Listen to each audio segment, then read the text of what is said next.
Honorable Deputy Speaker, Sir, I am thankful to you to have given me an opportunity to discuss about suicide by farmers in Karnataka. I am also thankful to the Minister of Agriculture. I would like to express my deep distress over a series of farmers' suicides which are reported in Karnataka and is becoming epidemic each day. The agricultural economy of Karnataka is a typical combination of vast drought prone areas coexisting with regions having assured irrigation. Historically, our state used to take significant and sensitive measures in land reforms, but I am unable to see the same level of empathy towards farmers by the current state government.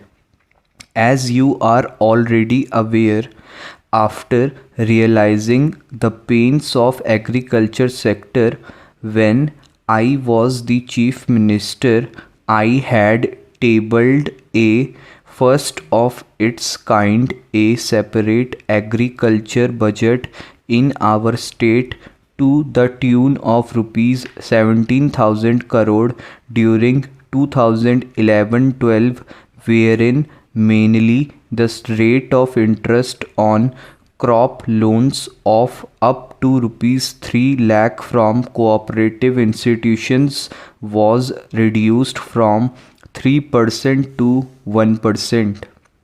Now I will come to the main issue of farmers' suicides in our state.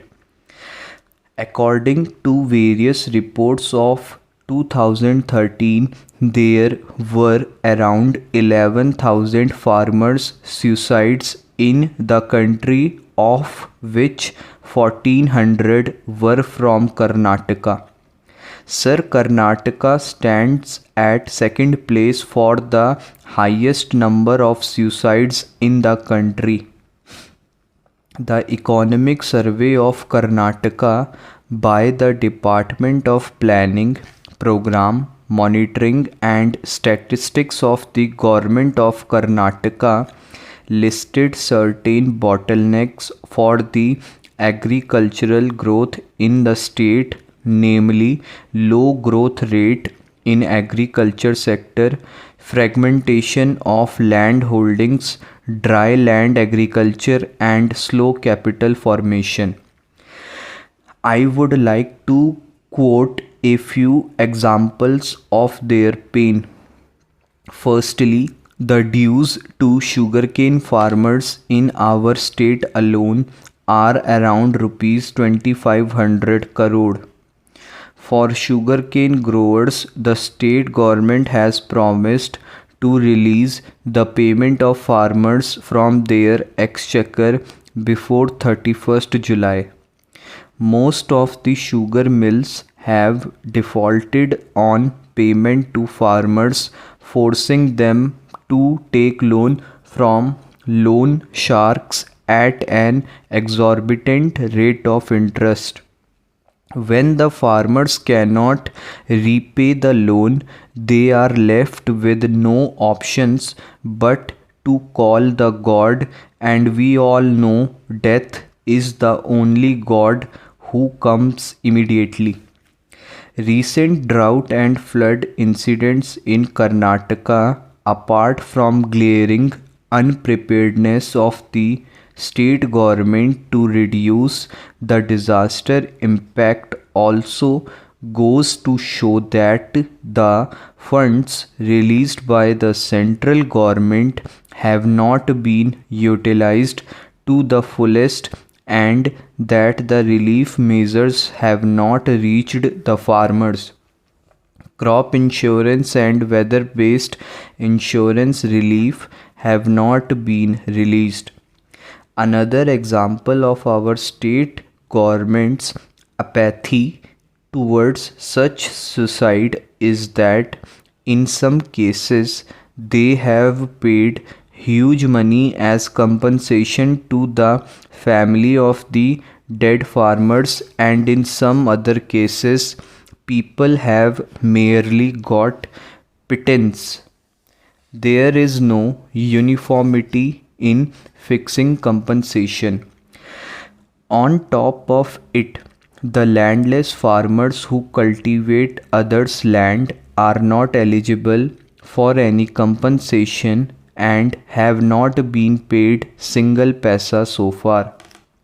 For 3 months on an average, 2-3 farmers are ending their lives daily.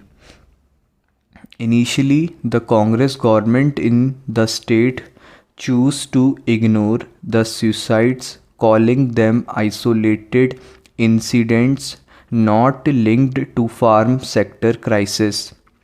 But even after this number has gone up, they are continuing to claim the same.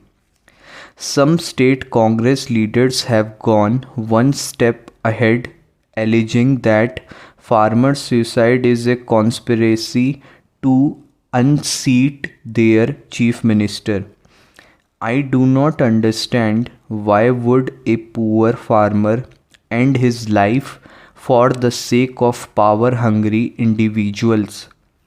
Mr. Deputy Speaker Sir, we have been discussing various reasons behind the series of farmers' suicides. The problems are clearly multi-pronged. They have sociological, economic, and agricultural dimensions.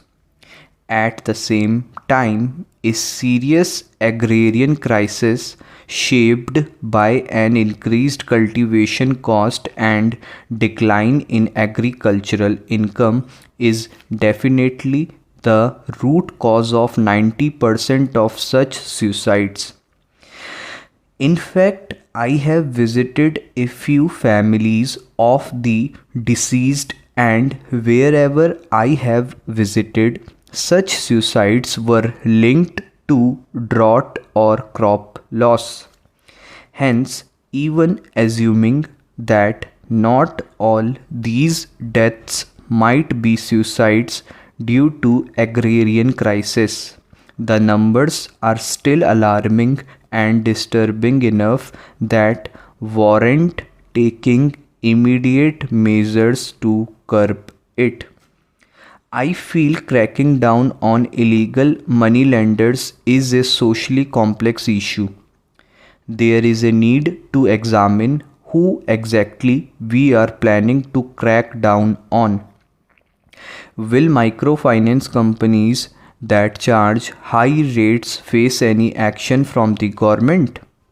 This is an important aspect to look into. Farmers are not getting sufficient credit for crop insurance, electricity, high-yielding generic seeds, machinery, and sufficient water. Around 80% of small farmers cannot afford to pay 10% premium for insurance. I would like to request the government to do modifications in crop insurance schemes, and villages should be considered as units to release funds for flood and drought related areas. It should be made farmer friendly.